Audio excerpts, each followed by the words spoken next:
তাদেরই প্রতিপক্ষ কলকাতায় কয়েক টুকরা করে কোন খালে বিলে ফেলেছে এখন খুঁজে পাচ্ছেন না। এরা এমপি হয় কি করে? আপনার ছাত্রলীগ ডাকাতি করে, আপনার ছাত্রলীগ নারীর শ্লীলতাহানি করে, আপনার যুবলীগ টেন্ডারবাজি করতে নিজের ছেলেদেরকে আজকে এই 16-17 বছরে প্রায় 50 জনের অধিক নেতাকর্মী নিজের দলের লোককে তারা হত্যা করেছে। এই পাপগুলো, এই বিচারগুলো কি জনগণ করবে না? এদেশের আইনে কি এই বিচার হবে না? আপনার যে লোকরা টাকা পাচার করতে করতে আজকে এখন নিজেরাই নিজেদের মধ্যে হানাহানি খুনোখুনি করছে, কারণ এই লোকরাই তো টাকা পাচার করেছে যাদেরকে আপনি এমপি বানিয়েছেন। তাদেরই প্রতিপক্ষ কলকাতায় কয়েক টুকরা করে কোন খালে বিলে ফেলেছে এখন খুঁজে পাচ্ছেন না। এরা এমপি হয় কি করে? এর দায়িত্ব আপনার, প্রধানমন্ত্রী।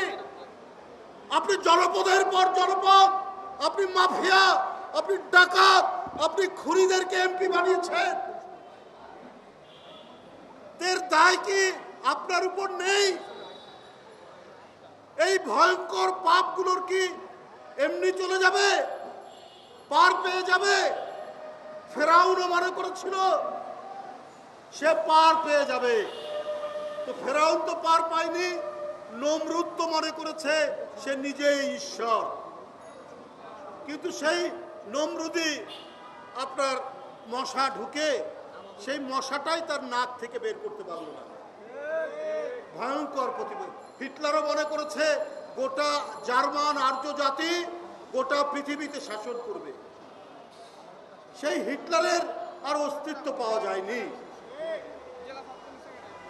আপনার যাদেরকে প্রভু মনে করেন, আপনি যাদেরকে আপনার ওস্তাদ মনে করেন, সেই মোদি সাহেব ইন্ডিয়াতে বলছেন তিনি নাকি ঈশ্বরের দূত।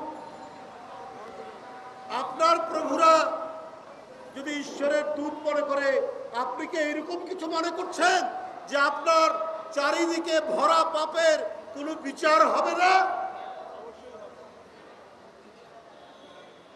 আপনি কার দূত মনে করছেন প্রধানমন্ত্রী? প্রত্যেকটি অপকর্ম, প্রত্যেকটি অনাচারের বিচার পৃথিবীতেই হবে, পৃথিবীতেই এর দৃষ্টান্ত রয়েছে।